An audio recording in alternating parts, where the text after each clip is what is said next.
শাওয়ালের যে 6টি নফল সিয়াম বা রোজা রয়েছে, এই রোজাগুলো যদি কেউ এ মাসেরই সোম, বৃহস্পতি অথবা আইয়ামে বীজ তথা চান্দ্র মাসের 13, 14, 15 এই তারিখগুলোতে রাখেন, তাহলে তিনি শাওয়ালের 6 রোজার পাশাপাশি সোম, বৃহস্পতি এবং আইয়ামে বীজের রোজারও সওয়াব আহরণ করার সুযোগ আছে কি নেই। অর্থাৎ রোজা হবে একটি, কিন্তু নিয়ত হবে দুটি। এক ইবাদতের মধ্যে দুটি নিয়ত করার বা দুটি আমলের সওয়াব লাভ করার সুযোগ আছে কি নেই। এই প্রশ্নের উত্তরকে আমরা দুই ভাগে ভাগ করতে চাই। প্রথমে সংক্ষিপ্ত উত্তরে আমরা শুধু শাওয়াল মাসে ইস্যুটা বলতে চাই, এরপরে এই বিষয়ে ইসলাম শরিয়ার মৌলিক নীতিমালাটা উল্লেখ করতে চাই, যার মাধ্যমে অন্যান্য ইবাদতের ক্ষেত্রেও একাধিক নিয়ত কোথায় করা যায় কোথায় যায় না সে বিষয়টি আমাদের কাছে পরিষ্কার হবে ইনশাআল্লাহ তাআলা। শাওয়াল মাসের 6টি রোজা যদি আমরা এ মাসেরই সোম, বৃহস্পতিবার কিংবা আইয়ামে বীজের যে দিনগুলো আছে সেই দিনগুলোতে আমরা রাখি এবং একাধিক নিয়ত করি, তাহলে একই সঙ্গে আমরা একাধিক ইবাদতের একাধিক রোজা রাখার সওয়াব লাভ করতে পারি ইনশাআল্লাহ তাআলা। অর্থাৎ কথার কথা সোমবারে আপনি রোজা রাখলেন শাওয়াল মাসের, এবং সেই সাথে এটাকে সোমবারে রোজা রাখার নিয়তের পাশাপাশি শাওয়ালের 6 রোজার একটা আপনি নিয়ত করলেন, তাহলে শাওয়ালের 6 রোজার একটা হিসাবেও কাউন্ট হবে, আবার সোমবার রোজা রাখার সওয়াব আপনি লাভ করবেন। দুটি সওয়াব আমরা লাভ করতে পারছি একটি ইবাদতের মাধ্যমে। এই সুযোগটা আমাদের হাতছাড়া বোধহয় করা উচিত নয়। আর কেউ যদি সোম, বৃহস্পতিবার রোজাগুলো রাখেন যথারীতি এবং বীজের রোজাগুলো রাখেন, সেই সাথে শাওয়ালের 6 রোজা আলাদা দিনগুলোতে রাখেন, তারটা তো সবচাইতে উত্তম হবে এবং তার সওয়াব যে বেশি হবে সেটা তো বলাই বাহুল্য। কারণ ইন্না আইজামাল জাযা ইমা আইজামিল বালা, যার কষ্ট যত বেশি হবে আল্লাহ তাআলা তাকে সওয়াব তত বেশি দিবেন। অতএব তারটি সম্পূর্ণ স্বতন্ত্র। কিন্তু আমরা কেউ চাইলে দুটি নিয়তকে ইনক্লুড করতে পারি একটি দিনের রোজার মধ্যে শাওয়াল মাসের ইবাদতের ক্ষেত্রে, এই স্কোপটি রয়েছে। অতএব এই সুযোগটা আমাদের হাতছাড়া করা উচিত হবে না। আর এই বিষয়ে ইসলাম শরিয়ার মৌলিক নীতিমালা হলো, একটি আমলে যদি একাধিক ইবাদতের নিয়তকে ইনক্লুড করতে হয়, তাহলে সে আমল হতে হবে এমন আমল যেটি মুখ্য নয়।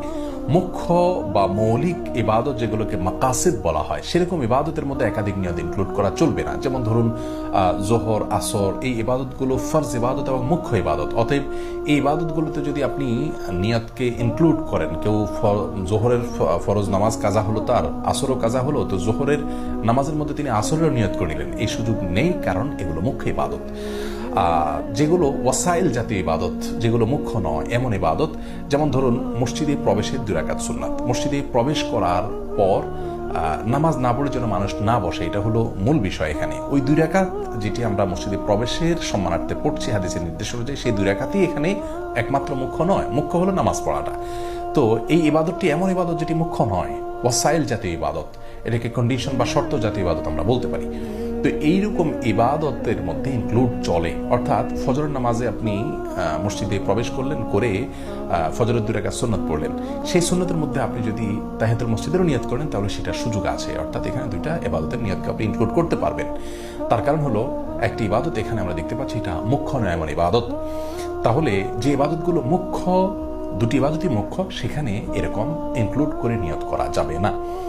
আবার নফল যদি হয়, তাহলে সব নফলের ক্ষেত্রে আবার 2 নফলকে একসাথে নিয়ত করার কোনো সুযোগ নাই, মুখ্য নয় এমন জায়গায় ইনক্লুড করা চলবে।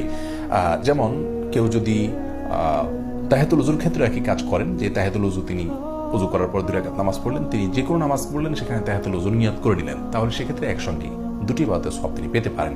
জুমার দিনে গোসলের ক্ষেত্রেও একই কথা প্রযোজ্য। অর্থাৎ জুমার দিনে যদি কেউ ফরজ গোসল করেন এবং জুমার দিনের যে সুন্নাত গোসল রয়েছে সেটারও নিয়ত করেন, তাহলে সেটি আদায় হয়ে যাবে। কারণ জুমার দিনে গোসল করাটা হলো মূল বিষয়। জুমার দিন উপলক্ষে আলাদা কোনো গোসল করতে হবে ফরজ গোসল করার পরে, সেটা মুখ্য নয়, গোসল হয়ে গেছে সেটাই হলো মূল বিষয়।